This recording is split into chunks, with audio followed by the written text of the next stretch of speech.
જય હિન્દ મિત્રો.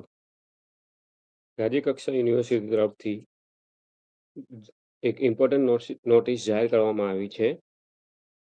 એમાં એ ડિક્લેર કરવામાં આવ્યું છે કે જે તમારી પ્રાથમિક પરીક્ષા હતી અને મુખ્ય પરીક્ષા જે જોડે લેવાની હતી એ હવે અલગ અલગ લેવાશે.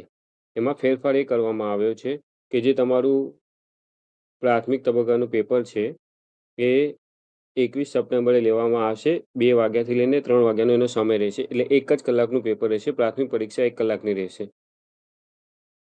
અભ્યાસક્રમમાં કોઈ ફેરફાર કરવામાં આવ્યો નથી. અભ્યાસક્રમ જે 25 ઓગસ્ટે જારી કર્યો હતો એ પ્રમાણે રહેશે. અહીંયા જે પ્રાથમિક પરીક્ષાની જે તારીખ છે એ 21 સપ્ટેમ્બર રહેલી છે. 2 વાગ્યાથી 3 વાગ્યાનો સમય રહેશે. 1 કલાકનું પેપર રહેશે.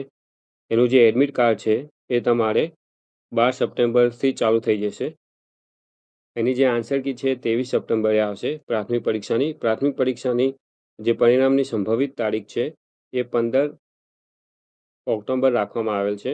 મુખ્ય પરીક્ષા માટે જે ઉમેદવાર ક્વોલિફાય થશે એની યાદી છે એ 30 ઓક્ટોબરે જાહેર કરી દેવામાં આવશે. અને જે મુખ્ય પરીક્ષાની સંભવિત તારીખ છે એટલે કે મુખ્ય પરીક્ષાની જે એક્ઝામ ડેટ છે એ નવેમ્બર અથવા ડિસેમ્બર મહિનામાં લેવાઈ શકે છે. તો આ ચેન્જીસ હતા જે મેં તમને જણાવી દીધા છે. Be prepare. Please like and subscribe. Thanks for watching. જય હિન્દ.